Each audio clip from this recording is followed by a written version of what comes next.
Hello students, myself Dr. Rajiv Namdev, in charge automobile engineering from Sri Vaishnav Polytechnic College Indore, welcomes you all 5th semester automobile engineering students in the subject hydraulic and pneumatic control system, that is HPCS 504. The chapter is pneumatic control system and our topic is pneumatic power source and FRL. In the last section, we have seen about the actuators, प्रवर्तक के बारे में जाना। उसमें hydraulic actuators में हमने रैखिक प्रवर्तक में देखे single acting cylinder, double acting cylinder, जबकि रोटरी एक्चुएटर्स में हमने मोटर्स देखे और इनके संकेतों के बारे में जाना।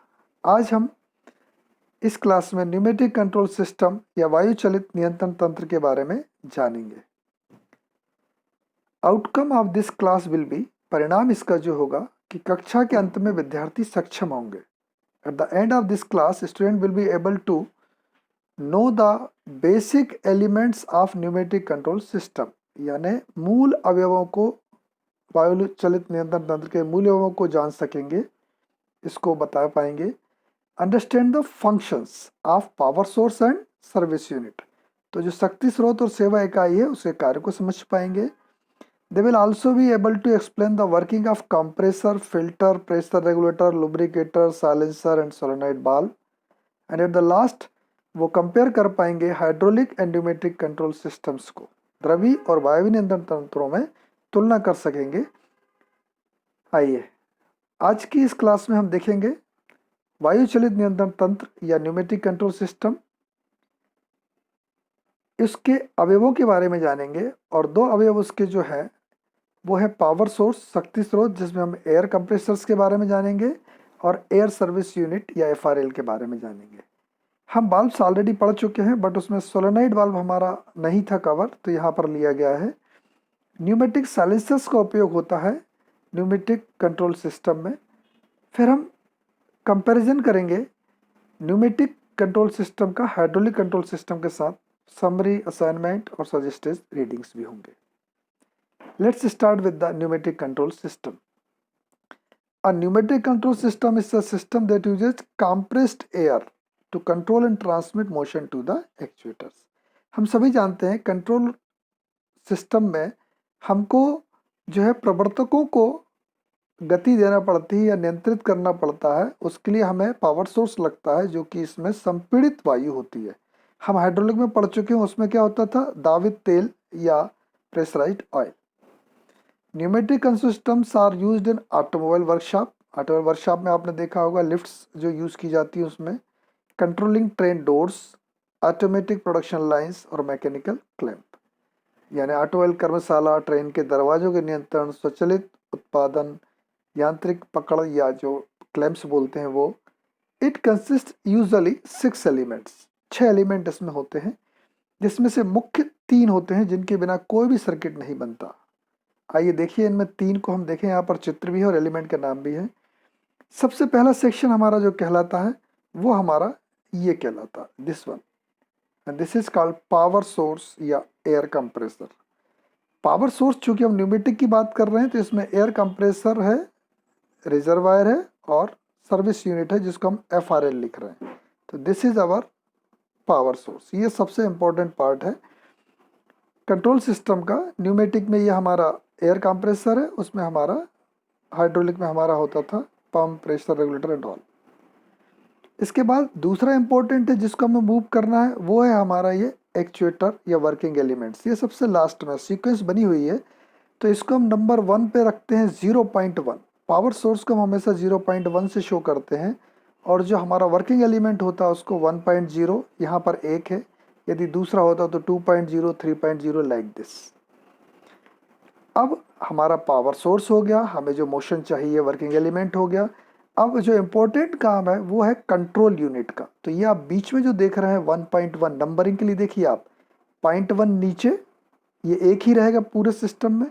ये 1.0 या 2.0 या 3.0 होंगे, और इसके बाद इसके जस्ट नीचे एक हमारा कंट्रोल होगा। ये एक ही वाल्व होगा, यूजुअली ये DC वाल्व होता है, ये एक ही होता है, एक वर्किंग एलिमेंट के लिए। तो 1.0 के बाद नंबर होता है सीधा 1.1। तो यानी किसी भी कंट्रोल सिस्टम के लिए आप देखेंगे तीन जो रेड कलर से लिखे हैं, पावर सोर्स सबसे ऊपर, पावर सोर्स 0.1, एक्चुएटर 1.0 और फाइनल कंट्रोल एलिमेंट जिसको हम बोलते हैं डीसीबी 1.1। ये बहुत ज़रूरी है। इन तीन के अलावा अगर ये तीनों में से कोई भी एक चीज़ एब्सेंट है तो सर्किट नहीं बन सकता। हाँ, अब इसमें जो है हम कुछ एडिशनल एलिमेंट्स लेते हैं, सिग्नल एलिमेंट, जो कि हमारे, आप यहाँ पर सिंबल देख रहे हैं, ये 5/2 बाल्ब है और इन बाल्ब को ऑपरेट करने के लिए भी 3/2 बाल्ब का हम उपयोग कर रहे हैं जो सिग्नल दे रहे हैं। सिग्नल एलिमेंट भी डीसीबी होते हैं, बट ये जो है हमारे जो फाइनल कंट्रोल एलिमेंट है उसको ऑपरेट करते हैं। इसमें प्रोसेसिंग एलिमेंट लगा हुआ नहीं है इस सर्किट में। प्रोसेसिंग एलिमेंट यूजुअली लॉजिक बाल्ब होते हैं जो कि एंड और बाल्ब्स, ये हम ऑलरेडी पढ़ चुके हैं तो इसको यहाँ कवर नहीं किया गया है, इस सर्किट में नहीं है। और यहाँ पर फ्लो को कंट्रोल करने के लिए फ्लो कंट्रोल बाल्ब्स यूज होते हैं जो एक्सिलरी एलिमेंट कहलाते हैं। यानी इस प्रकार से हम यहाँ पर देखें तो तीन मेन एलिमेंट है, power source, final control element और वर्किंग एलिमेंट। यदि हम नीचे से ऊपर चलें, बट नंबरिंग में ध्यान रखें, सबसे पहले 0.1, फिर 1.0 और फिर 1.1। अब इसमें देखें कि अभी हमारा जो पिस्टन है वो रिट्रैक्टेड पोजीशन में या वापसी स्थिति में है। अब हम इसको क्या करेंगे, इस वाली स्थिति को आप देख रहे हैं, यदि हम यहाँ से दो हिस्से बनाए फाइनाइट कंट्रोल एलिमेंट के, एक हमारा है इनिशियल पोजीशन, एक है फाइनल। तो एडवांस पोजीशन के लिए, अब यदि यहाँ से ये सर्किट ऑन होगा तो एडवांस पोजीशन के लिए हम इवन नंबर यूज करते हैं 1.2 और वापसी के लिए हम ओड नंबर यूज करते हैं 1.3, 1.5 लाइक दिस, या 1.2, 1.4। अब यहाँ पर ये तो होगा हमारे डीसीबी, ये होगा हमारा फाइनाइट कंट्रोल। इसमें एक्सिलरी एलिमेंट को हम जो नंबर देते हैं वो ऑड और इवन देते हैं। चूंकि ये जो कंट्रोल कर रहा है हमारा, हम यहाँ पर देख रहे हैं, ये हमारा एडवांस के दौरान करेगा तो इसको भी हम इवन नंबर देंगे, बट इसके नंबर होंगे 1.02। तो ये नंबरिंग सिस्टम है एलिमेंट्स ऑफ न्यूमेटिक कंट्रोल। अब आपको यहाँ बहुत कन्फ्यूजन हो रहा होगा, बट आगे जैसे जैसे हम वीडियो में देखते जाएंगे तो आपको बहुत आसान लगेगा कि नंबरिंग कैसे करते हैं। आइए हम फिर से देखें इसमें कि पावर सोर्स जो होता है, इंपॉर्टेंट चीज़ है पावर सोर्स। वो power source pneumatic control system में होता है कंप्रेसर, और ये उसका सिंबल होता है, एक बड़ा सर्कल, उसके अंदर एक फिल्ड सर्कल और एक line. Air compressor is the main source of power, ये शक्ति का मुख्य स्रोत होता है। अब कंप्रेसर जो होता है, it is a device which compresses air from a atmospheric pressure to a higher desired pressure level. हमें कंप्रेसर जो चूज करना पड़ता है वो वायुमंडलीय दाब से उच्च दाब जो हमें चाहिए उसके हिसाब से हम कंप्रेसर को चूज करते हैं। यूजुअली जो होते हैं वो कंप्रेसर्स पॉजिटिव डिस्प्लेसमेंट टाइप के होते हैं, धनात्मक विस्थापन होते हैं। ये हमारा कंप्रेसर का फिगर है जो एक्चुअल में हम देखते हैं। ये रेसिप्रोकेटिंग पिस्टन हो सकते हैं, रोटरी स्क्रू, रोटरी वेन या रोटरी लोब टाइप के भी हो सकते हैं। तब हम देखें कंप्रेसर्स के टाइप्स के बारे में बात करें। रेसिप्रोकेटिंग पिस्टन टाइप का जो है वो आप आईसी इंजन टाइप का बोल सकते हैं। इसमें जो है एक ये इनलेट वाल्व है, ये आउटलेट वाल्व है, बट ये स्ट्रिप टाइप के होते हैं। इनके लिए कोई केम साफ्ट या केम मैकेनिज्म नहीं होता, स्ट्रिप्स होती हैं जो प्रेशर डिफरेंस पे कार्य करती हैं। बाकी कंपोनेंट आईसी इंजन की तरह है, जैसे सिलेंडर है, ये पिस्टन है, कनेक्टिंग रॉड होगी, क्रैंक साफ्ट होगी, क्रैंक होगा, ये सब नीचे के फिगर हैं। यहाँ पर जो दो चीज़ें आपको दिखाई गई हैं, यदि हम उसको देखें यहाँ पर, तो सबसे पहले क्या होता है कि जब हमारा पिस्टन नीचे की ओर आता है तो यहाँ पर वैक्यूम क्रिएट होता है और यहाँ वायुमंडल दाब है ये ज़्यादा है, तो प्रेशर डिफरेंस कारण, सक्शन के कारण जो है यहाँ पर हमारा एटमॉस्फेरिक एयर इन होती है। और ये नीचे वाला जो फिगर है ये हमारा डिस्चार्ज के दौरान है। जब हमारा पिस्टन ऊपर की ओर जाता है तो आप देखेंगे यहाँ पर सिलेंडर के अंदर प्रेशर बढ़ जाता है, उस दौरान केवल डिस्चार्ज वाल्व खुलता है और यहाँ से एयर आउट होती है। तब हम देखें इस कंप्रेसर के बारे में कि इस प्रकार के कंप्रेसर में, ये जो कंप्रेसर है, एक cylinder bore enclose as a moving piston. आप देख रहे हैं कि इसमें सिलेंडर के अंदर बोर में पिस्टन घूमता हुआ जो कि बंद रहता है। जैसे ही क्रैंकशाफ्ट हमारी रोटेट होती है, as the crankshaft of compressor rotate, the piston moves within the cylinder, piston cylinder के अंदर मूव करता है। अब downward motion of piston creates lower atmosphere pressure in the cylinder and the air sucks into cylinder. ये downward motion है, इसमें जो है हमारा प्रेशर जो है सिलेंडर के अंदर कम है, अतः बाहर से एयर जो है वो हमारी अंदर आती है।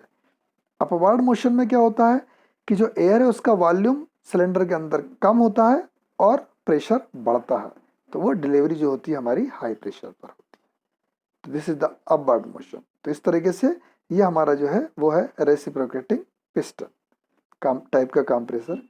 अब हम रोटरी स्क्रू टाइप का देखें। रोटरी स्क्रू का हम थोड़ा सा पिक्चर देखते हैं यहाँ पर, और इस पिक्चर में आप पाएंगे कि इसमें जो है एक मेल रोटर होता है। मेल रोटर देखिए यहाँ पर ये प्रोजेक्टेड पार्ट्स दिख रहे हैं, इसका जो स्क्रूड है वो बाहर की तरफ निकले हुए देख रहे हैं, इसको हम मेल रोटर कहते हैं। और दूसरे जो है उसमें ग्रुप्स दिख रहे हैं तो उसको हम फीमेल रोटर कहते हैं। यानी स्क्रू है ये जो मेल और फीमेल रोटर रोटेट होते हैं। इनलेट वाल्व से एयर इन होगी, इसको चलाने के लिए कंप्रेसर गियर्स हैं, 12 वोल्ट क्लच है। बट ये हमारा लाइव पिक्चर है स्क्रू कंप्रेसर का। अभी वर्क कैसे करता है इस पर बात करें। रोटरी स्क्रू पर कि air enters the rotor assembly and compression begin as the rotor meshes at the air inlet end end of compressor housing. ये कंप्रेसर हाउसिंग है और ये इनलेट है। वायु घूर्णक असेंबली में प्रवेश करती है और जैसे ही वायु घूर्णक और संपीड़क आवरण के मध्य मेश होती है उसका संपीड़न प्रारंभ हो जाता है। ये कंप्रेशन शुरू हो गया। Air is drawn into the cavity between the male rotor lobes and the female rotor flutes. ये लोब्स उभरे हुए हिस्सों को हम लोब कहते हैं और जो ग्रुप्स बना है उसको हम फ्लूट्स कहते हैं। बांसुरी में जैसे छेद होते हैं उस प्रकार। तो वायु घूर्णक के मेल भाग एवं फीमेल फ्लूट्स के मध्य छिद्रों से एयर आती है। तो ये इन हुआ, इसके बीच में जो छिद्र है इसके अंदर एयर आएगी। अब इसके बाद देखिए आप क्या होगा। ये देखिए आपको यहाँ पर साइड व्यू भी दिखाया है कि ये उभरा हुआ हिस्सा जो है वो आपका मेल रोटर है, ये वाला आपका फीमेल रोटर है। यहाँ पर कंप्रेशन के बाद जब प्रेशर बढ़ जाता है तो ये देखिए यहाँ पर नीचे ग्रुप बना हुआ है, ये हमारा यहाँ से डिस्चार्ज होता है। इस फिगर को और बड़ा करते हैं, ये वाला हमारा डिस्चार्ज पोर्ट होता है जहाँ से, और ये हमारा ऑयल इंजेक्शन लुब्रिकेशन के काम का होता है। तो ये हमारा स्क्रूड है। अब आप एग्जाम में चाहें तो आप ये वाला एक सिंपल सा एक बना दीजिएगा फिगर। अब जैसे जैसे रोटेशन कंटिन्यू होता है, as rotation continues the rotor lobes passes the edges of inlet ports trapping the air in a cell formed by rotor cavities and the cylinder valve। तो जैसे ही रोटेट होना शुरू होता है तो जो एयर इनलेट्स है वो यहाँ पर केसिंग के बीच में यहाँ पर एयर आ जाती है, मेल पार्ट और केसिंग के बीच में। जैसे जैसे घूर्णन होता है, घूर्णक का भाग आगम पार्ट के किनारों से गुजरता है और वायु को घूर्णक छिद्र एवं सिलेंडर आवरण के मध्य घेरता है। अब क्या होगा, फर्दर रोटेशन, अब उसको और रोटेट होगा। It causes the male rotor lobe to roll into female rotor groove reducing the volume and raising the pressure. जैसे जैसे इसका, अब आप देखेंगे कि यहाँ पर फर्दर रोटेशन जो होगा उसमें जो एयर ट्रैप हुई है वो अब यहाँ पर मेल रोटर के उभरे हुए से लोब या फीमेल रोटर के फ्लूट्स इनके बीच में आएगी, जिससे उसका वॉल्यूम कम होगा और प्रेशर बढ़ेगा। तो घूर्णक के घूमने से मेल घूर्णक फाक फीमेल घूर्णक की नालियों में लुढ़कता है, जिससे वायु का आयतन घटता है तथा दाब बढ़ता है। तो ये था हमारा रोटरी स्क्रू या घुमाऊ पेच टाइप का। आइए रोटरी में हम अगला देखते हैं, रोटरी वैन। रोटरी वैन का देखिए ये फिगर बना हुआ है। यहाँ पर अब जो रोटरी में वहाँ पर जो आपके स्क्रू था, अब यहाँ पर ये क्या है, अपनी वैंस है। वैंस हम ऑलरेडी पढ़ चुके हैं हाइड्रोलिक में भी कि यहाँ पर एक रोटर होता है जिसमें वैंस लगी होती है और असेंबली से इसका सेंटर इसेंट्रिक होता है।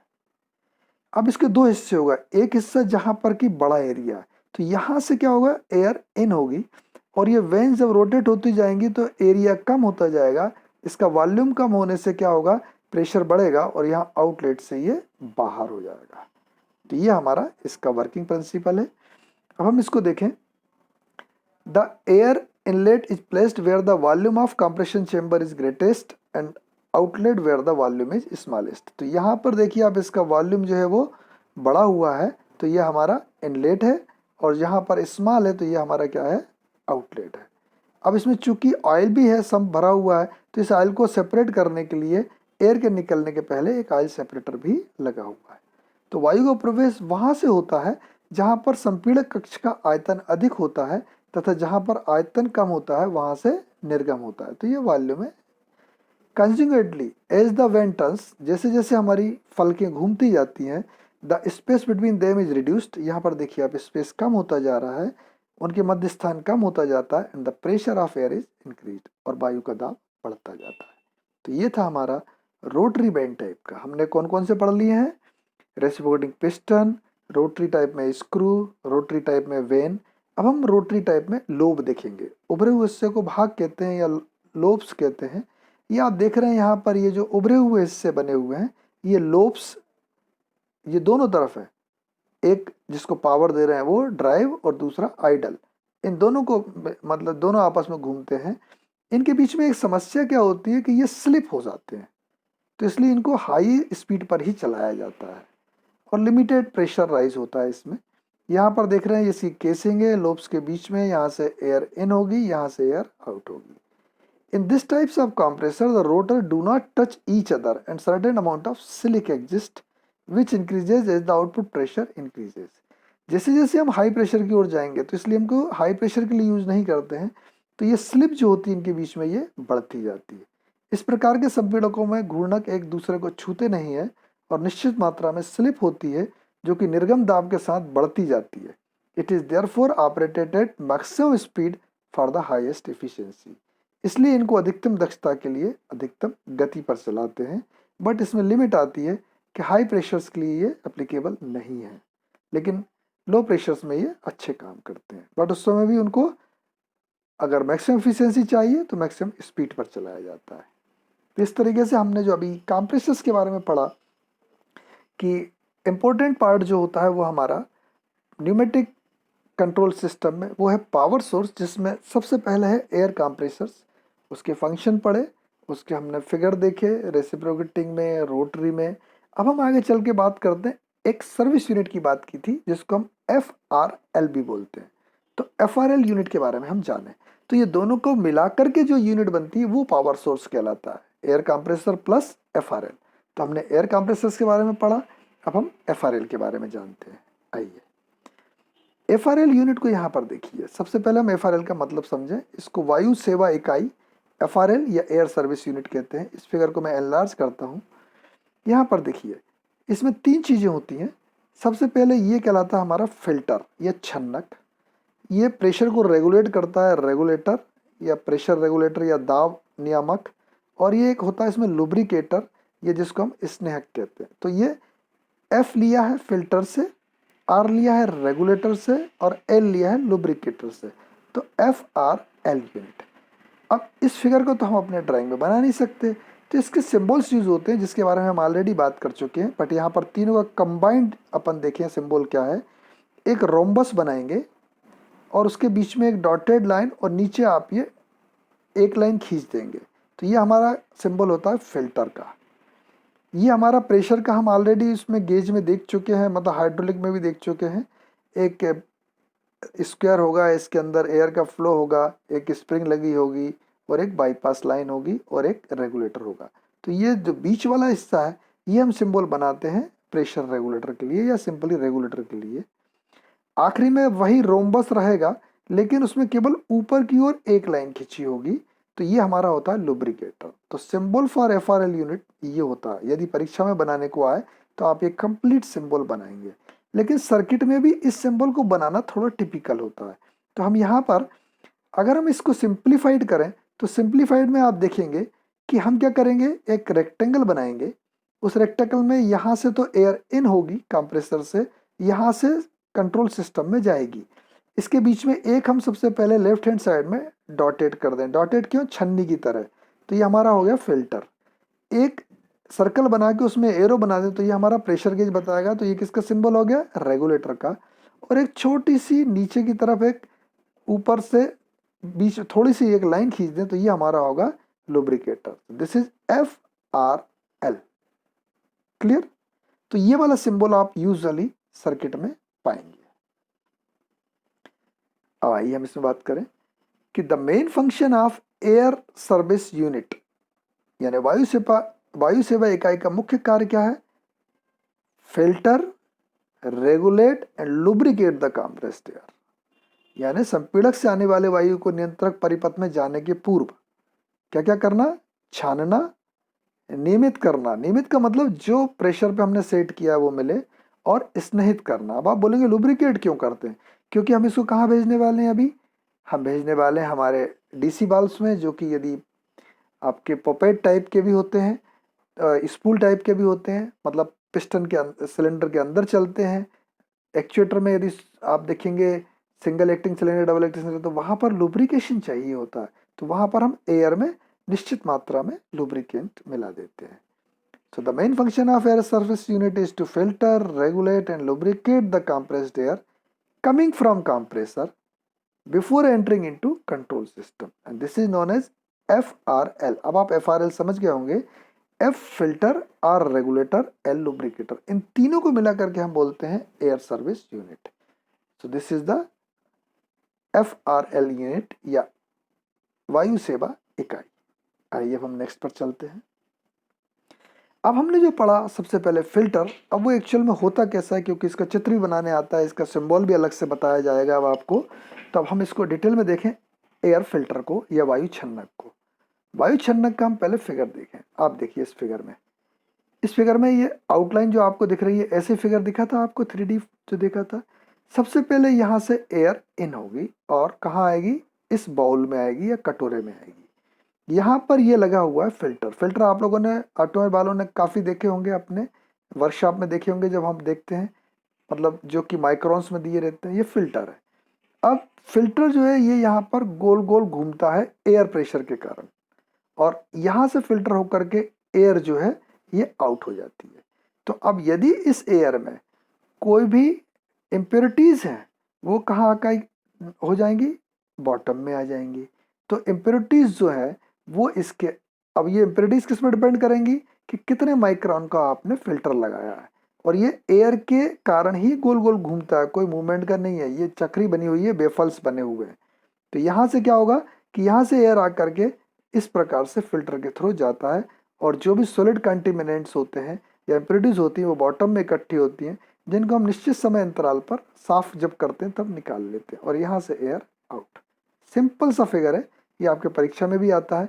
अब इसके सिंबल्स पर हम चर्चा करें तो आपने देखा था एक रोम्बस, यानी कि अब हिंदी में क्या कहते हैं, एक स्क्वायर है जो कि साइड जो कि विकर्णों पर रखा हुआ है, इसको हम ऐसा समझ लें।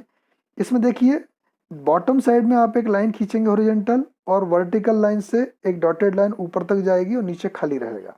ये मैनुअल ड्रेन, ये जो ड्रेन कर रहे हैं इसके बेसिस पर है ये मैनुअल ड्रेन। हमने पहले जो पढ़ा था उसमें यहाँ पर क्या किया था कि एक और रिवर्स ट्रायंगल बना दिया था, तो ये ऑटोमेटिक ड्रेन वाला है।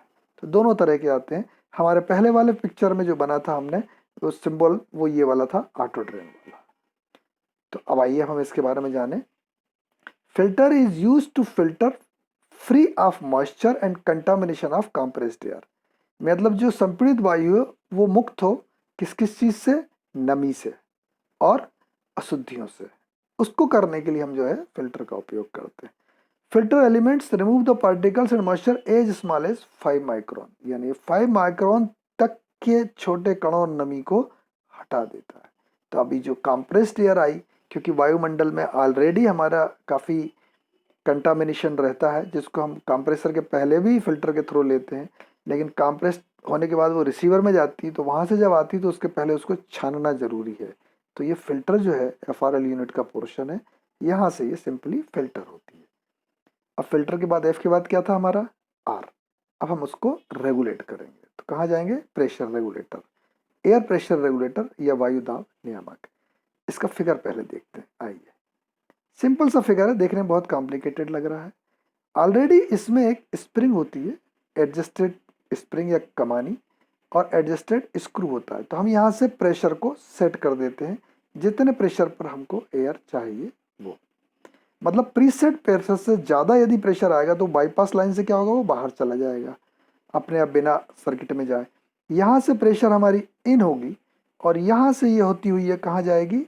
आउट। इसके बीच में लगा एक पपेट, ये पपेट कहलाता है, कठपुतली, और ये पपेट की स्प्रिंग है, ये कठपुतली स्प्रिंग है।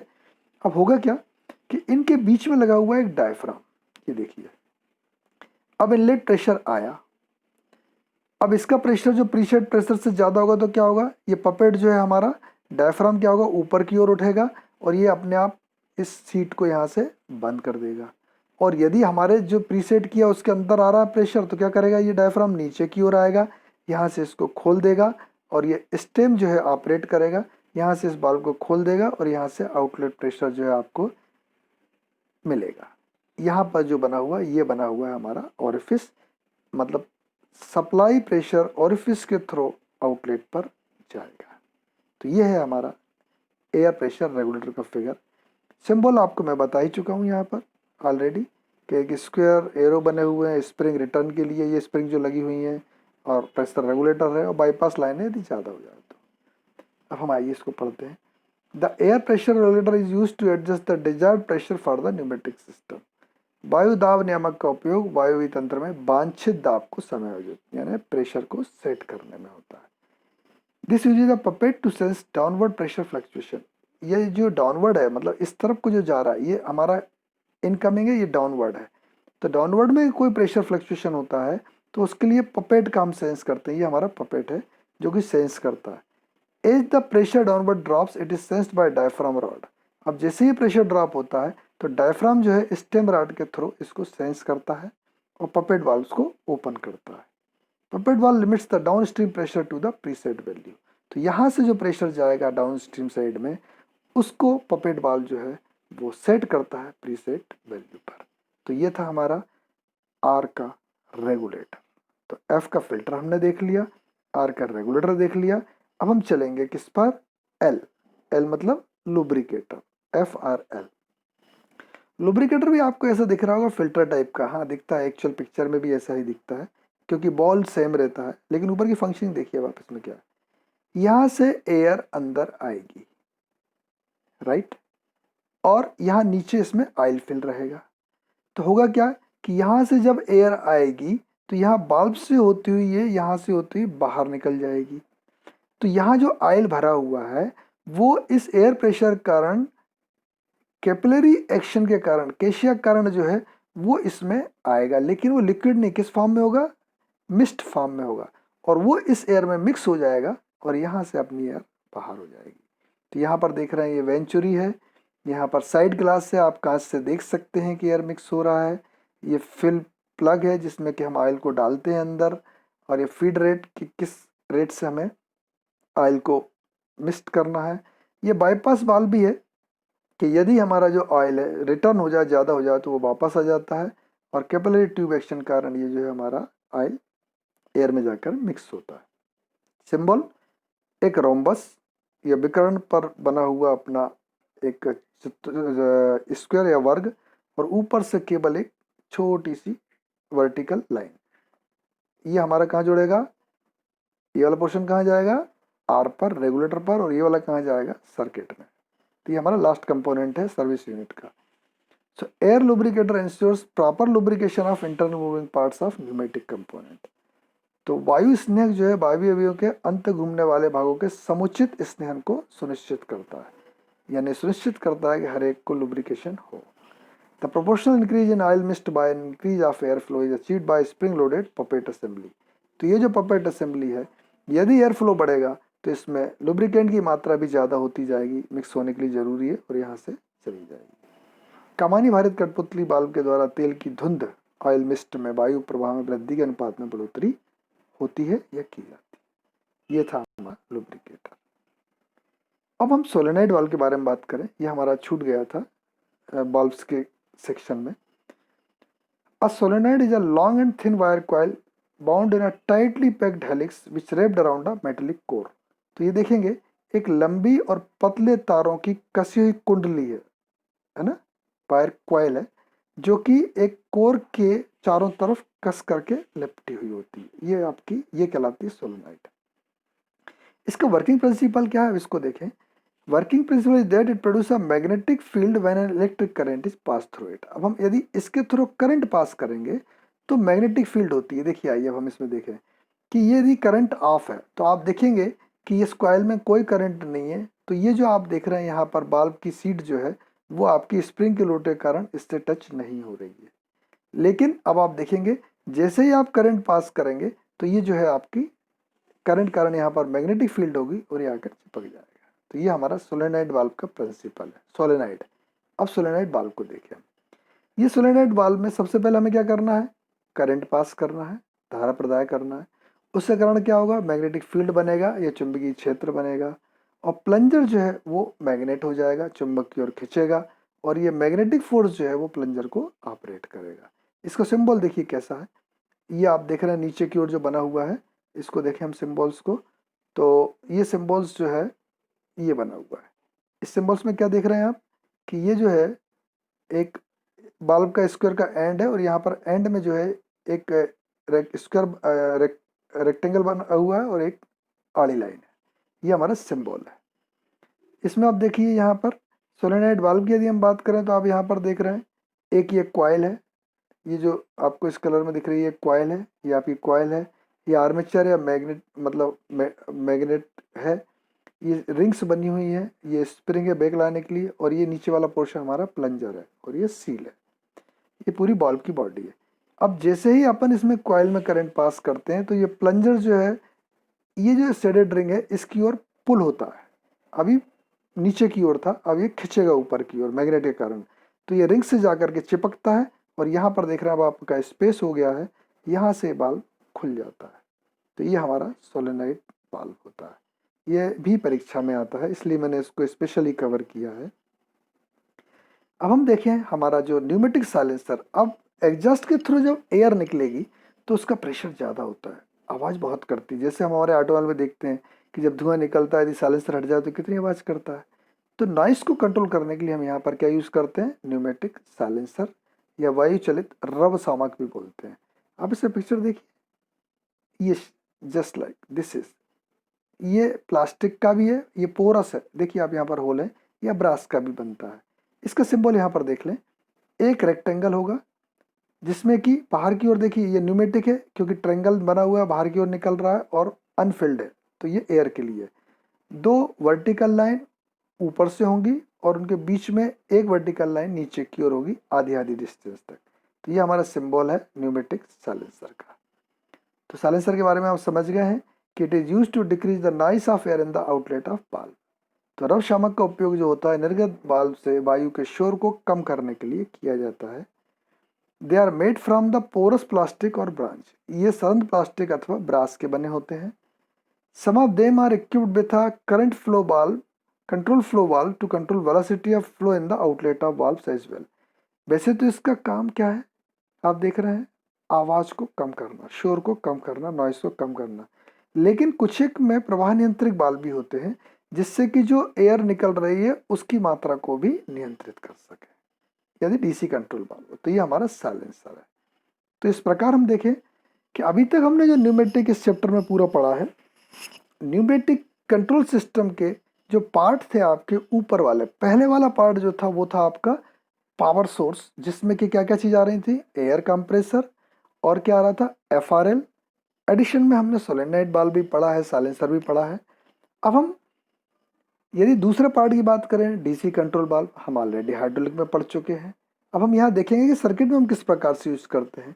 इसके बाद एक्चुएटर्स, अभी हमने लास्ट वाली वीडियो में देखा था। तो यहाँ पर केवल हमको पावर सोर्स के बारे में जानना था, न्यूमेटिक कंट्रोल सिस्टम्स के बाकी कंपोनेंट की हम स्टडी कर चुके हैं। Flow control valve, DC valve, pressure regulators, ये सब हम डिटेल में पढ़ चुके हैं। तो अब हम यहाँ पर कंपेयर करें कि न्यूमेटिक हाइड्रोलिक सिस्टम और न्यूमेटिक कंट्रोल सिस्टम और हाइड्रोलिक कंट्रोल सिस्टम की तुलना, ये मैंने इनिशियल में जब हाइड्रोलिक पढ़ाया था उस वीडियो में भी बताया था। ये बहुत इंपॉर्टेंट क्वेश्चन है क्योंकि इससे आप 3 तरह के प्रश्न हल कर सकते हैं। आप ये कर सकते हैं कि एडवांटेज क्या है हाइड्रोलिक कंट्रोल सिस्टम के और डिसएडवांटेज क्या है, तो ऊपर वाले एडवांटेज और नीचे वाले क्या है, डिसएडवांटेज। आप इसमें न्यूमेटिक के डिसएडवांटेज क्या है, ऊपर वाले हैं, और ये क्या है, एडवांटेज है। अब एक के एडवांटेज को दूसरे डिसएडवांटेज साथ देखेंगे तो क्या हो जाएगा, वो कंपैरिजन। तो आप इस शीट के द्वारा 3 तरह के प्रश्नों का उत्तर लिख सकते हैं। इनके पॉइंट्स बहुत क्लियर हैं, एक बार फिर से हम देखें। सबसे पहला था हमारा पावर सोर्स, तो हाइड्रोलिक में क्या था हमारा, इनकम्प्रेसिबल ऑयल या प्रेशराइज्ड ऑयल, जबकि न्यूमेटिक में क्या था, कंप्रेस्ड एयर। ये केवल कंपेयर के लिए है, लाभ या हानि के लिए नहीं। ये पावर सोर्स, शुरुआत पावर सोर्स से, डिफरेंस तो यही है मेन। अब हम देखें force handled. Force handled hydraulic जो कर सकता है अप टू 60 टन, जबकि ये 10 टन। तो ये फायदा किसका हो गया, हाइड्रोलिक का। और हानि किसकी हो गई कि केवल 10 टन तक कर सकता है जबकि 60 टन तक ही है। पिस्टन की स्पीड नो डाउट किस में ज़्यादा होगी, हाइड्रोलिक में 14 मीटर पर सेकंड तक, जबकि इसमें होगी 10 मीटर पर सेकंड तक। स्पीड का कंट्रोल बेस्ट होता है किसमें, आपका हाइड्रोलिक में, जबकि इसमें केबल गुड रहता है। रेस्पॉन्स स्पीड जो होगी वो हाई होगी किसमें, हाइड्रोलिक में, जबकि इसमें लो होगी। ऑफकोर्स एक्यूरेसी भी आपको हाई मिलेगी हाइड्रोलिक में, जबकि इसमें पुअर होगी। ये कंपैरिजन में बात हो रही है। आप इसको जब फायदे में देखेंगे, रेस्पॉन्स स्पीड इसकी जो है वो उसकी तुलना में ज़्यादा होती है, ये आप फ़ायदा लिख सकते हैं, या इसकी तुलना में कम होती है, इसका नुकसान हो जाएगा। क्योंकि आप इंडिविजुअल इनको नहीं बोल सकते फ़ायदा है नुकसान, क्योंकि इंडिविजुअल तो रिक्वायरमेंट के ऊपर है। आपको केवल 8 टन तक यूज़ करना है तो आप न्यूमेटिक करो, हाइड्रोलिक पे क्यों जाओगे। अब इसमें आ गई लिमिट।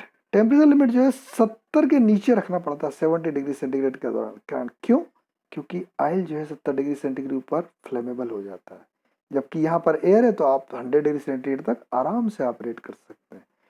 एग्जॉस्ट इसमें ऑयल को वापस लाना जरूरी है ऑयल सम्प में। क्यों, क्योंकि कॉस्टली होता है, और क्या है वातावरण को मतलब कंटामिनेट भी कर सकता है। जबकि इसमें क्या है, एयर सीधे एटमॉस्फेयर में छोड़ दो, मतलब फ्रेश एयर लो और बाकी की छोड़ दो, ये हेडेक बच गया आपका सम्प का। इनिशियल कास्ट हाई होती है हाइड्रोलिक की, जबकि इसकी लो होती है। आपके फेवरेट ये वो है डिफरेंस, कास्ट वजन, है ना।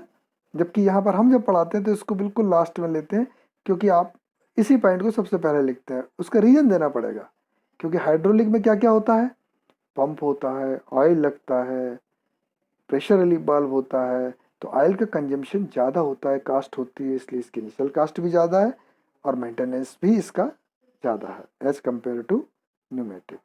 जबकि फ्लेमेबिलिटी जो होती है, विस्फोटक होते हैं हमारे ऑयल, जबकि एयर नहीं होती है। तो इस प्रकार से ये हमारा तुलना हो गई। तो अब हमने आज की क्लास में क्या क्या पढ़ा, हमने न्यूमेट्रिक कंट्रोल सिस्टम के एलिमेंट्स के बारे में जाना, और उस एलिमेंट्स में भी हमने पावर सोर्स और एयर सर्विस यूनिट इनके बारे में डिटेल में देखा। पावर सोर्स एयर कंप्रेसर में रोटिंग पिस्टन देखा, रोटरी स्क्रू, घुमाऊ फलक, घुमाऊ लोब्स, और एयर सर्विस यूनिट में हमने देखा FRL, फिल्टर, रेगुलेटर और लुब्रिकेटर, सोलेनोइड वाल्व देखा, न्यूमेटिक साइलेंसर के बारे में चर्चा की, और अंत में जाकर के हमने कंपैरिजन किया न्यूमेटिक और हाइड्रोलिक के बीच में। अब आप इस पर असाइनमेंट में प्रश्न बनते हैं, उनका आंसर अब आप आसानी से लिख सकते हैं कि आपको लिखना है कि एयर कंप्रेसर्स के बारे में उनका वर्णन और वर्गीकरण। आराम से कर सकते हैं आप कंप्रेसर्स का, मेरे शुरू की स्लाइड ही है। और वर्गीकरण में आप केवल जो आपके सिलेबस में, इसलिए मैंने 3-4 लिए हैं, अदरवाइज वर्गीकरण तो बहुत अच्छे तरीके से हो सकता है, आप अपने सिलेबस के अकॉर्डिंग ही करें। FRL यूनिट से आप क्या समझते हैं, लिख सकते हैं ना। FRL यूनिट क्या है, एयर सर्विस यूनिट है ना, और उसकी डिटेल लिख सकते हैं। आप सोलेनोइड वाल्व का नीड स्केच चित्र बनाए। ये प्रश्न एग्जाम में आए हुए हैं आपके, इसलिए मैंने असाइनमेंट में रखे हैं। और ये वाला बहुत बार देखने में आया, हाइड्रोलिक और न्यूमेटिक कंट्रोल सिस्टम के बीच में तुलना करें, और 9 से 10 नंबर के बीच में आता है, depending upon the paper. So these all questions are related to your examination. तो ये आपका असाइनमेंट है। सजेस्टेड रीडिंग में बेस्ट बुक्स अपने मजूमदार सर की ही हैं, न्यूमेटिक हो या hydraulic, Tata McGraw Hill publications की हैं। स्लाइड शेयर में आपको काफ़ी कुछ मिल सकता है, यूट्यूब पर वीडियोज़ हैं जिनकी लिंक यहाँ पर दी गई है। तो आज हमने जो न्यूमेट्रिक कंट्रोल सिस्टम के बारे में पढ़ा है, in the next class we will start our last chapter, that is logic control systems. अगले भाग में हम तर्क नियंत्रण तंत्रों के बारे में जानेंगे। So this is all about our today's chapter. Thank you very much for watching this video.